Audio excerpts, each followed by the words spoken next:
The Death of Marat, a Revolution in Paint. Few paintings capture the spirit of an era quite like Jacques-Louis David's The Death of Marat. It is a work that transcends mere historical documentation. This is political art at its most powerful. Unlike later grand portraits of Napoleon, which exude control and domination, David's depiction of Jean-Paul Marat elevates a citizen, not an emperor. And in doing so, it stands as one of the most profound images of the French Revolution and the Enlightenment, showing ideals of democracy, free will, and sacrifice. Jean-Paul Marat was a radical journalist, a fervent defender of the revolution, and a relentless critic of the monarchy and aristocracy. But Marat was not a general or a ruler.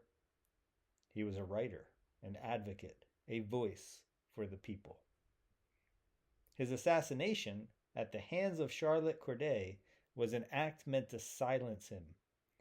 But in David's hands, Marat's death is transformed into a moment of secular martyrdom, elevating him to a revolutionary saint. David strips away unnecessary details and distractions. The background is dark, void-like, almost like a funeral. The focus is purely on Marat's lifeless yet dignified body, still clutching a letter, symbolizing both his final act and the deception that led to his murder. His arm dangles limply over the edge of the bath, reminiscent of Renaissance depictions of Christ, particularly Michelangelo's Pietà. But here, the sacrifice is not for religious salvation, but for the cause of liberty, equality, and fraternity. David, the foremost painter of Neoclassicism, understood the power of form and simplicity. Unlike the elaborate, decorative excesses of Rococo art that had once adorned the halls of the monarchy, David's work is spare, clean, and intensely focused. The lack of theatricality makes it all the more striking and raw. This is a real man, killed for his beliefs, not a mythological figure or a king in divine robes. David's mastery of light and shadow intensifies the emotion. Inspired by Caravaggio's Tenebrism, the scene is cast in stark contrast, with light falling on Marat's pale skin, emphasizing his vulnerability and sacrifice. The bath, often a place of cleansing, becomes his deathbed.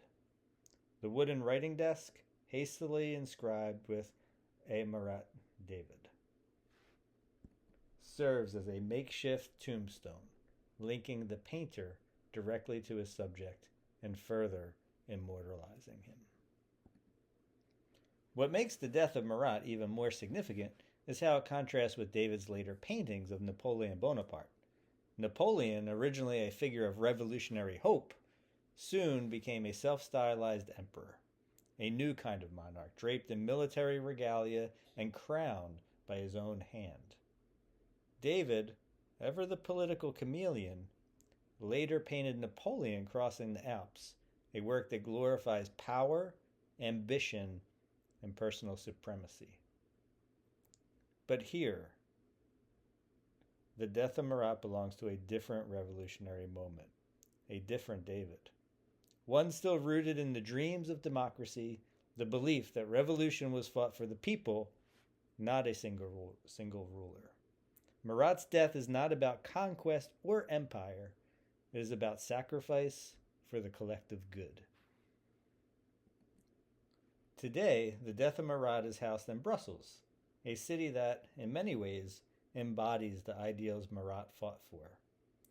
As the de facto capital of the European Union, Brussels represents an ongoing experiment in democracy, unity, and the balance of power between nations.